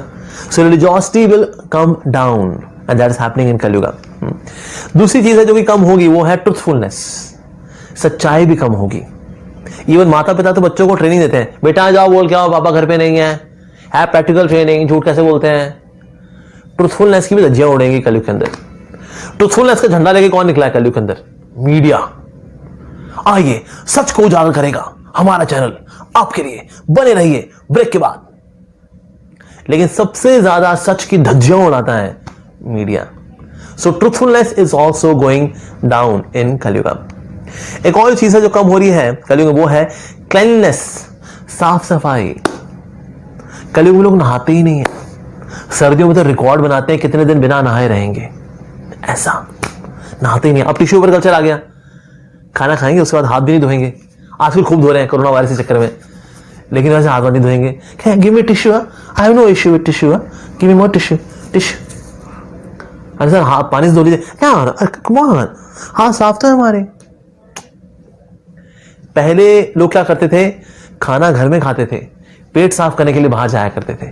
कलयुग में उल्टा है, खाना जो है वो बाहर खाएंगे, पेट साफ घर के अंदर करेंगे। बल्कि घर बिकते हैं इस फीचर के साथ है, 3 BHK apartment with every room there is latrine bathroom attached. क्योंकि जीवन का कार्य क्या है, जीवन का लक्ष्य क्या है, खाओ और निकालो, दैट्स इट। अच्छा सर उसके बाद नहाते हैं आप, कहते नहीं नहाना क्या, I mean I just pass stool, तो साफ हूं मैं, साफ स्नान नहीं करते आप स्टूल पास करें, नहीं साफ तो है हम क्लीन। लोग नहाते ही नहीं है। जब तक कीड़े जब तक ऐसे रेंग ना रहे हो बॉडी के ऊपर तब तक नहाते नहीं है। कुछ लोग तो क्या करते हैं, शीशे के ऊपर पानी डाल देते हैं, कहते देखो नहा लिया हम, कहते नहा लिया, देखो देखो नहा लिया, हाँ। या परछाई के ऊपर थोड़ा पानी डाले, देखो नहा लिया। आप तो ऐसे सोप आए हुए हैं जो कि ना स्पॉन्ज में आते हैं, इनको आप ऐसा हल्का सामने लगा लिया और उसके बाद फिर आपने इसको पोंछ लिया, चलो नहा लिया जी। गंदगी इतनी ज्यादा, ओ माय गॉड। मैं जब वेस्ट में था, जब मैं काम करता था वहां पर, तो वहां पर जो है साफ सफाई के लिए वो टिश्यू पेपर जो है बस वही होता है, पानी वानी की व्यवस्था नहीं होती। मैंने कहा पानी नहीं, हम इंडियंस हैं, हम तो पानी का इस्तेमाल करते हैं साफ सफाई के लिए। तो मैं बकेट लेके आता था अपने लिए, तो मैं जब ऑफिस जाता था तो पीछे से रूम क्लीनिंग वाला आता था, बकेट ले जाता था। यार ये क्या है, ये बकेट ले आता हर बार। फाइनली मुझे उसको लिखना पड़ा, I use this, please don't take it away. पर मैं सोच रहा था जिन अंग्रेजों से मैं रोज हाथ मिलाता हूं, अरे यार, oh my God. So that means cleanness, साफ सफाई, उसका कोई होश ही नहीं दुनिया में किसी को। तो ये भी क्लीननेस जो है ये भी धीरे धीरे करके कलयुग में कम होती जा रही है। टॉलरेंस, सहिष्णुता, सहन करना एक दूसरे को, ये भी कम हो रहा है कलयुग के अंदर। सहन नहीं कर पाते एक दूसरे को। ये डिवोर्स रेट का बढ़ने का क्या कारण है? तलाक जो है इतने हो रहे हैं आज। वेस्ट में तो खैर 50-55% रेट है, इंडिया के अंदर 8% है, 9% है, लेकिन धीरे धीरे करके बढ़ रहा है कि एक दिन हम पछाड़ देंगे यूएसए को। लेकिन ये तलाक भला क्यों होते हैं? टॉलरेट नहीं कर पाते अब एक दूसरे को, बस सब सहन नहीं हो रहा मेरे से, ना मेरे से तेरी शक्ल बर्दाश्त होती, ना तेरे से मेरी शक्ल बर्दाश्त हो रही, तो ठीक है, let's go our own ways, no tolerance. अगर कोई गाड़ी पीछे से भिड़ जाता है था, तो लोग बंदूक निकाल करके उस व्यक्ति को मार देते हैं। तेरे को जीने का हक नहीं है, तूने मेरा बम्पर तोड़ दिया, तूने मार दो इसको। सो that is tolerance is also going down in कलयुग। नेक्स्ट इज मर्सी, दया। दया भी कम हो रही है कलयुग के अंदर। इस लोग मीट खा लेते हैं अपना आराम से। I saw some of the videos in China, the way they eat meat, कच्चा खा जाते हैं। हर वो चीज जो रेंग रही है, हर वो चीज जो उड़ रही है, हर वो चीज जो तैरती है, खा लेते हैं उसको। अगर कोई चीज पेट में पड़ी हो और हिल रही हो तो उसको नॉनवेज मानते हैं, अगर पड़ी हो नहीं हिल रही हो तो उसको वेज मानते हैं। अगर स्टार फिश पड़ी हुई है लेकिन हिल नहीं रही, इट्स वेज, इट्स वेज, हिल नहीं रही ना। ये डेफिनेशन है चाइना के अंदर वेज और नॉनवेज की। पर यस, दया भी कम हो रही है। जैसे कई बार भिखारी लोग आते हैं भिक्षा मांगने के लिए, आप भले उनको कुछ दे या ना दे, चलिए वो सेकेंडरी बात है, लेकिन कम से कम चेहरे पे तरस तो आना चाहिए कि बेचारे क्या जिंदगी है, देखो भीख मांग मांग के जी रहा है वो, और अंग उसके टूटे हुए हैं, अंग उसके गले हुए हैं उसके, कम से तरस तो आना चाहिए। लेकिन शक्ल पे तरस भी नहीं आता किसी के। गंदे लोग, स्मैकिए, चरसी कहीं के ना हो तो। So that ways यहाँ हम दया भी नहीं दिखा पाते। So that ways we see that mercy is also going down in Kali Yuga. Duration of life is also going down.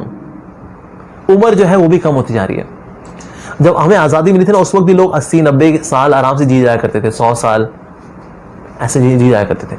लेकिन आज जो एवरेज उम्र चल रही है वो है 67। कुछ लोग 60-65 ऐसे जी रहे हैं, कुछ 72, 70, 75 तक जी जाते हैं। 67 is the average age nowadays. Duration of life is also going down. ऐसा क्यों हो रहा है भला? कई तरह की बीमारियां भी हैं, हमारे लाइफस्टाइल हैं, अनहेल्दी लाइफस्टाइल्स हैं, whatever the reason is, but yes, the duration of life is going down. अब गौर क्या हुआ कि ना, कभी कभी ना लोग, माता पिता जो अपने बच्चों को ऐसे बोलते हैं, आजकल के बच्चे जी बड़े स्मार्ट हैं, हमारे टाइम में तो हमको इन चीजों की अकल नहीं थी, लेकिन हमारे बबलू को देखिए आप, इस उम्र में बहुत कुछ जानता है वो तो, आजकल जो है बड़े ना ये बच्चे बड़े स्मार्ट है। कई लोग ऐसे कॉम्प्लीमेंट करते हैं, पर एक्चुअली कॉम्प्लीमेंट नहीं है, ये बहुत दुख की बात है। ये बच्चे ना बहुत छोटी उम्र में आज बहुत कुछ सीख रहे हैं, जो कि यूजुअली लोग नहीं सीखते। असल में इनकी मासूमियत की जल्दी मृत्यु हो रही है। Children are facing early death of their innocence, जिसको हम बोल रहे हैं ना आजकल बच्चे बड़े स्मार्ट है जी, बड़े स्मार्ट। ये स्मार्ट नहीं है, it's the early death of their innocence. कि उन्होंने वो चीजें देख ली, वो चीजें जान ली, वो चीजें करनी शुरू कर दी जिसके बारे में उस उम्र तक होश ही नहीं होता था हम लोगों को। लेकिन आज बच्चों को होश है उस बारे में, चाहे मीडिया के थ्रू, चाहे लैपटॉप के थ्रू, चाहे इंटरनेट के थ्रू। बट जैसी तो ऐसा क्यों हो रहा है भला? क्योंकि ना कम उम्र है, जैसे जैसे आगे बढ़ेंगे उम्र कम होनी है, तो इसीलिए कम उम्र के अंदर ही सब कुछ होना है। अब तो बचपना भी छोटा होगा, जवानी भी छोटी होगी, बुढ़ापा भी छोटा होगा, मृत्यु जल्दी होगी, लाइक दैट। और कलयुग के आखिर में ये उम्र घटकर हो जाएगी सिर्फ 30 साल, ऐसा हो जाएगा। 30 साल में व्यक्ति जो है बड़ा भी होगा, अफेयर भी हो जाएगा, शादी भी हो जाएगी, बूढ़ा भी हो जाएगा, मर भी जाएगा। 30 years would be the average age in Kali Yuga, later part of Kali Yuga. So duration of life is also going down. Strength is also going down. शक्ति जो है ना वो भी कम होती जा रही है। अब देखिए आजकल बाह्य शक्ति लोगों के पास है, लेकिन आंतरिक शक्ति नहीं होती उनके पास। जैसे सिक्स पैक बनाना, डोले बनाना, cuts and curves and all that, Alexander चीज, ये तो है, लेकिन वास्तविक शक्ति जो है वो कम होती जा रही है। अक्सर हमारे मंदिर में कभी जो ऐसे ये चौड़े छाती वाले लोग आते हैं, पतली कमर वाले लोग आते हैं, तो ऐसे लोग बोल दो कि ना ये लोग बैठे हुए नीचे, इनको ना थोड़ा प्रसाद बांट दीजिए झुक करके। तो जब झुक के प्रसाद बांट रहे होते हैं ना, तो कमर बैठ जाती है इनकी, कहता है अरे बैठ जाऊँ अभी, ये क्या हुआ, अभी तो एक ही रो हुई है, इतनी जल्दी रो गए आप, अभी दूसरी रो भी है यहाँ पर। सर ये कमर में दर्द हो रही है ऐसी मेरी ना। होता क्या है, जिम जा करके ये चीज़ एक्स्ट्रा बढ़ जाती है, लेकिन कमर जो होती है वो तो सेम टू सेम है। तो इसलिए एक्स्ट्रा लोड जो है कमर जब ले नहीं पाती, तो ऐसे लोगों को फिर पेन होना शुरू हो जाता है। एक रो में ये बांट नहीं पाते। मैं जब एक बार प्रेजेंटेशन दे रहा था तो एक कॉलेज का लड़का आया, कहता अरे आप बोल रहे हैं स्ट्रेंथ कम हो गई, मेरे तो बहुत स्ट्रेंथ है मेरे में। तो मैंने उससे कहा चलो ठीक है, हमारा रुक्मी द्वारकाधीश मंदिर है द्वारका में, तो आओ जाओ ऐसा करते हैं, ये 2 एकड़ की जमीन है हमारी, इस पे ना दौड़ करके हम इसकी सरकमफेरेंस में दौड़ करके आते हैं। तो फिर हमने जो है एक पॉइंट से शुरू किया और दौड़ते दौड़ते दौड़ते दौड़ते अभी 60-70% ही कवर हुआ था। इसका इतना बुरा हाल था, मैं कहा वाह जवान, 2 एकड़ की जमीन की सरकमफेरेंस कवर नहीं हो रही भाई साहब से। ये स्ट्रेंथ है जवान आदमी की। तो इसलिए जो जवान, अब जो ताकत है ना बहुत एक्सटर्नल है, 6 पैक वाली जिसमें कि बिस्किट्स हैं। पहले हमारा केक हुआ करता था, हमारे बिस्किट्स हैं, वाह क्या बात है सर। पर क्या ऐसी शक्ति है? नहीं, ऐसा नहीं है। सो दैट मींस फिजिकल स्ट्रेंथ जो है ये भी कम होती जा रही है, इट गोज डाउन। और क्या कम हो रहा है? Memory is also going down. हम याद नहीं कर पाते। अगर आप आज याद करेंगे ना कि आपका जो पहला सेशन था सर्च फॉर हैप्पीनेस, आप काफी चीजें भूल चुके होंगे। अगर आप रोज ये जो सेशन आप सुन रहे हैं, अगर आप उसको रिवाइज नहीं करेंगे ना, आप 2 घंटे बाद आपको सिर्फ 50% याद होगा। दिन के आखिर में से 15% याद रहेगा, और अगले दिन आपको 5% याद रहेगा। 2 दिन बाद 1% भी नहीं याद होगा। भूल जाते हैं हम। आपने परसों लंच में क्या खाया था? सोचिए। अगर आप कोई चीज, अगर एक ही चीज रेगुलरली खाते हो तो बात और है कि भाई मैंने स्प्राउट्स खाए थे। क्यों? क्योंकि मैं हमेशा स्प्राउट्स ही खाता हूं दोपहर में। पर एक्चुअली अगर आप अलग अलग चीजें खाते हैं ना, हम याद नहीं कर पाते। डिनर में परसों क्या खाया था, भूल जाते हैं हम। Memory is also going down. Memory का नीचे जाने का एक और तरीका, एक और जो कारण है वो ये है that because of some cheap thrills, the young boys they keep spilling out their vital energy in the form of semen. पर जितना सीमन को हम रिटेन करते हैं बॉडी के अंदर, उतनी हमारी मेमोरी बहुत दक्ष हो जाती है। लेकिन इसको जब बहाते रहते हैं फॉर सम चीप थ्रिल, जो कि आजकल मीडिया भी हमको बल्कि पुश करता है, come on spill out this vital energy, have some thrill. पर ये चीप थ्रिल के चक्कर में होता क्या है, हमारी वाइटल एनर्जी जाती रहती है और हमारी मेमोरी है वो वीक होती चली जाती है। सो कलयुग में that way we see that these things are going down, and Srimad Bhagavatam predicts, the Vedic Shastras they predict that following things in Kali Yuga will go down, and they are actually going down. ये तो बहुत प्रत्यक्ष देख सकते हैं संसार के अंदर, right? Okay, so why different scriptures are there? हम देखते हैं कि ना और भी कई सारे धर्म हैं, उनमें अलग अलग स्क्रिप्चर्स भी हैं, right? Like there are biblical scriptures as well, Quranic scriptures भी हैं, और हमारे वैदिक स्क्रिप्चर्स भी हैं। लेकिन इन सब स्क्रिप्चर्स में जो दिया हुआ है वो निश्चित रूप से तो सही है, बिल्कुल। But in terms of the detail, they differ. Like for example, Quran है और बाइबल है, या सिंगल वॉल्यूम स्क्रिप्चर है वो, और जो उनके अंदर दिया है वो बिल्कुल वाकई में वो सही है, वो कि किस प्रकार से एक नैतिक जीवन हमको जीना चाहिए। लेकिन जहां डिटेल की बात आती है ना, वहां डिटेल्स उसके अंदर नहीं मिलती। डिटेल्स कहां मिलती है? सनातन धर्म के स्क्रिप्चर से मिलती है। लाइक वी हैव गॉट 2 इतिहास, महाभारत एंड रामायण। महाभारत के अंदर 1 लाख श्लोक हैं, और रामायण के अंदर 24,000 श्लोक हैं। उपनिषद कितने हैं? हमारे 108 उपनिषद हैं, 18 पुराण हैं, 18 उप पुराण हैं। ओ माय गॉड, 4 वेद हैं। ओह, ह्यूज रिपोजिटरी ऑफ नॉलेज। तो जिस तरह से आपने देखा होगा, यहां पर एग्जांपल आ रहा है डिक्शनरी का। There is Merriam Webster's unabridged edition, जिसमें 50 लाख डेफिनेशन होती हैं, और पॉकेट डिक्शनरी भी होती है, उसमें 50,000 डेफिनेशन होती है। दोनों ही डिक्शनरीज में डेफिनेशन तो सही है, लेकिन पॉकेट डिक्शनरी के अंदर सारी डेफिनेशंस नहीं होती। ऐसा एक बार ऐसा हुआ था, मैं ट्रैवल करता ट्रेन के अंदर, तो मुझको एक मुसलमान भाई मिले और बोले कि तुम लोग तो जहन्नुम जाओगे वैसे। मैंने कहा अच्छा हम लोग जहन्नुम जाएंगे। अच्छा, मैंने कहा अच्छा और आप? कहते हम तो जन्नत जाएंगे, हम तो खुदा को मानते हैं, इससे हम जन्नत जाएंगे। मैंने कहा अच्छा और हम लोग? कहते तुम लोग जहन्नुम जाओगे और क्या? मैंने कहा अच्छा। मैंने कहा तो जन्नत में क्या आपके जैसे लोग ही रहते हैं? कहते हाँ और क्या नहीं तो मैंने उससे कहा कि ना फिर तो हम जहन्नुम में खुश रहेंगे। तो सुना वो बात समझ नहीं आई, पर मैं कहा अच्छा चलो छोड़ो। अच्छा मैंने ये तो बताओ, जो जन्नत में जाओगे तुम, तो जन्नत में मतलब अल्लाह वहां पर क्या कर रहे हैं? थोड़ा बताओ अल्लाह के बारे में। वो कैसे दिखते हैं, क्या कर रहे होते हैं वहां पर? अल्लाह जहां रहता है उनका आसपास वो जगह कैसी है? ये दिया सर? ये तो नहीं दिया है। मैंने कहा अगर आपको ये जाना हो ना वहां कि जहां खुदा रहते हैं वो जगह कैसी है, उसके लिए आप श्रीमद् भागवतम पढ़ना, वो हमारे शास्त्रों में दिया गया है। That is, we see that there are not all description is given in the other scriptures, but yes, जो दिया हुआ वो सही है, और उनके लिए सही है, उस समय के लिए वो सही है। लेकिन सारी डिटेल्स जो हैं वो तो फिर सनातन धर्म के स्क्रिप्चर्स मिलती हैं। Just like there is Merriam Webster's unabridged edition and there is pocket dictionary as well, like that. तो इससे अलग अलग स्क्रिप्चर्स हैं, लेकिन वो स्क्रिप्चर्स उन लोगों के लिए इसलिए दिए गए ताकि अभी तुम इतना करो, सो दैट यू बिकम सात्विक, so that one day you can become devotee as well, ऐसा, लाइक दैट। तो इसीलिए स्क्रिप्चर्स जो है ये इतने सारे डिफरेंट स्क्रिप्चर्स भी हैं। और इनफैक्ट वैदिक स्क्रिप्चर्स के अंदर भी, जैसे पुराण है तो 6 पुराण तामसिक लोगों के लिए हैं ताकि उनको ऊपर उठाया जा सके, 6 पुराण जो है राजसिक लोगों के लिए हैं ताकि उनको ऊपर उठाया जा सके, फिर 7वें पुराण में उनके लिए भी 6 पुराण है। और किसी को दिव्य प्रेम भक्ति मतलब absolutely sublime pure transcendental Divya spiritual realisation चाहिए तो उसके लिए भी फिर है Shrimad Bhagavatam. So that way scripture जो है दे हैव डिफरेंट कैटेगरीज, क्योंकि जितने मर्ज होंगे उतनी दवाई की हमें आवश्यकता पड़ेगी। ऑलराइट, तो ये शास्त्र भला हमें दिए किसने? ये शास्त्र हमको दिए श्रील वेद व्यास जी ने। श्रील वेद व्यास जी कौन है? ये खुद भगवान के अवतार है। कुछ लोग बोलते हैं अच्छा भैया शास्त्र ठीक है, हम ओके मान गए, हम भाई they are very logical, proof तो हो गए, लेकिन लिखे किसने है? किसी इंसान ने लिखे क्या? नहीं सर, ये खुद भगवान ने लिखे। भगवान के अवतार है जिनका नाम है कृष्ण द्वापायन वेद व्यास। उन्होंने जो है स्क्रिप्चर्स दिए। जैसे महाभारत का यहाँ पर सीन आ रहा है किस प्रकार से, जब महाभारत लिखवाई तो फिर वेद व्यास जी ने बोली और फिर गणेश जी ने लिखी, ऐसा। तो गणेश जी ने कहा लेकिन एक बार अगर आप बोलना रुकेंगे तो मैं भी रुक जाऊंगा फिर। तो फिर वेद व्यास जी ने कहा ठीक है, लेकिन आपको भी जो लिखना है फिर सोच समझ के लिखना है, ठीक है जी। तो फिर उन्होंने फिर उसको लिखना शुरू किया इस तरह से। तो इस तरह से हम देखते हैं कि वैदिक शास्त्र जो है वैसे तो ये हमेशा से एग्जिस्ट करते थे, लेकिन इसको 5000 साल पहले रिटन फॉर्म में कर दिया वेद व्यास जी ने। क्योंकि कलयुग के बारे में क्या है ना, कलयुग वाले की मेमोरी वीक है, सुन करके भूल जाते हैं, पढ़ेंगे रिवाइज करेंगे फिर थोड़ा कुछ टिक जाएगा।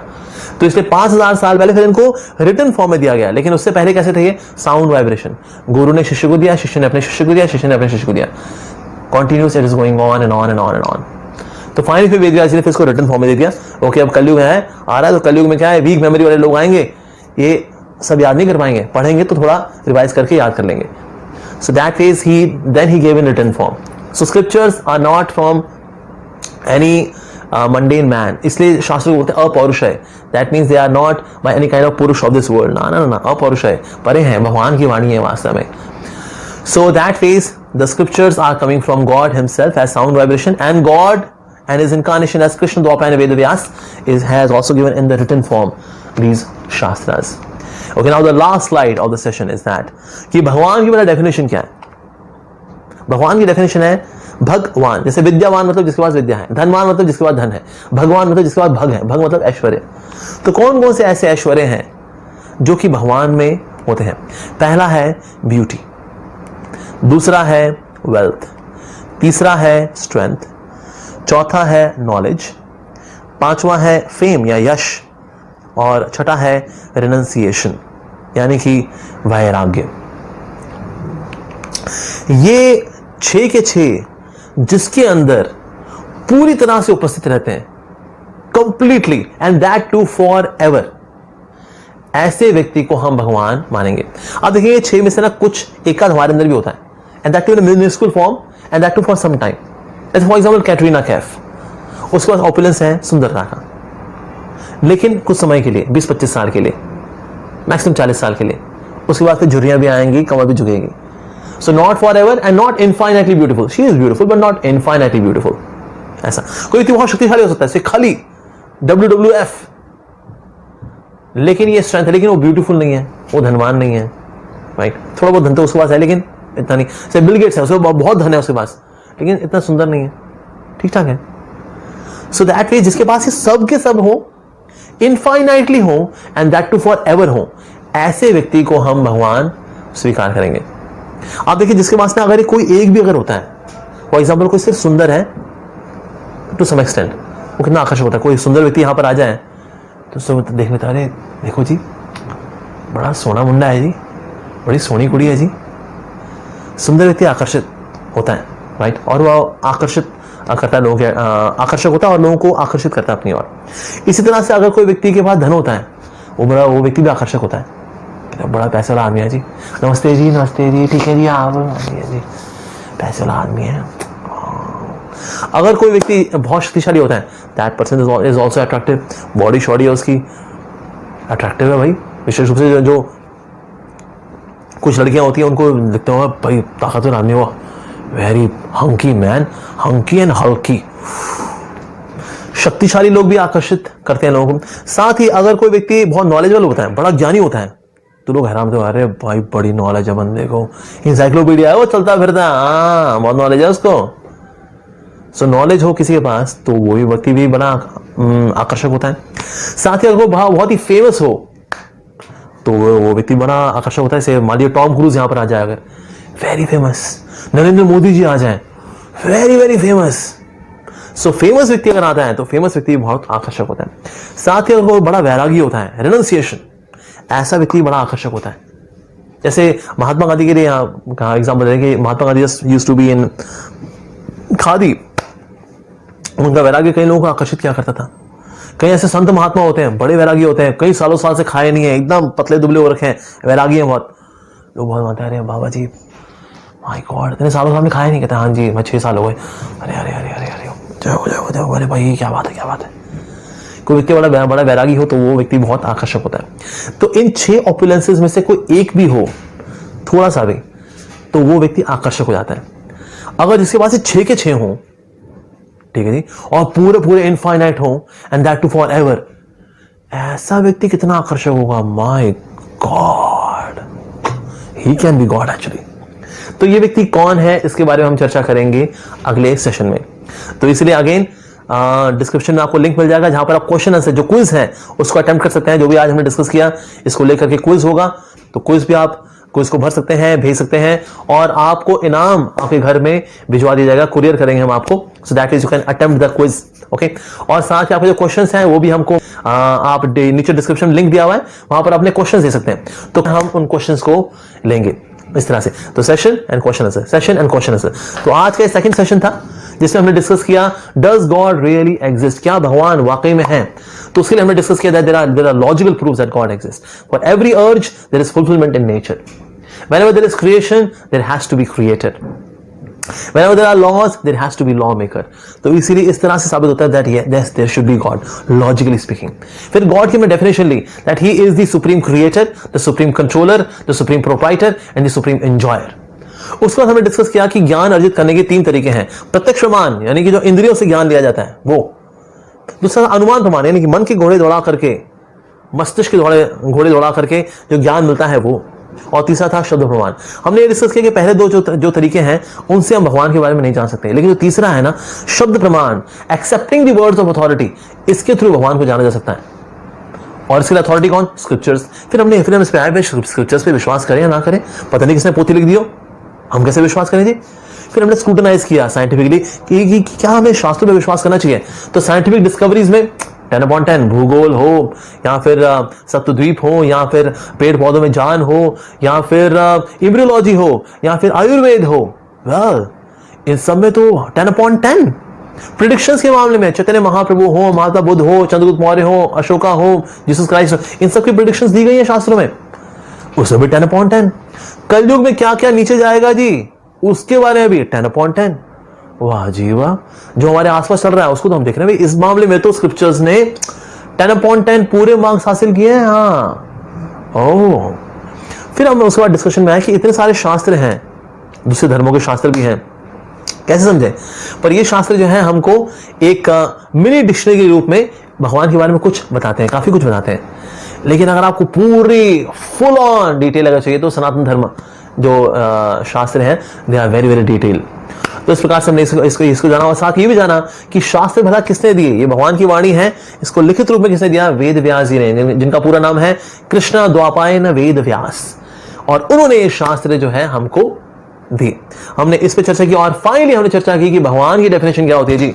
भगवान कौन, जिसमें ये 6 qualities beauty, wealth, strength, knowledge, fame and renunciation, यानी कि सुंदरता, धन, शक्ति, ज्ञान, यश और वैराग्य, जिसके अंदर ये 6 के 6 हो, अनगिनत रूप से हो, और हमेशा हमेशा के लिए हो, ऐसे व्यक्ति को हम भगवान स्वीकार करेंगे।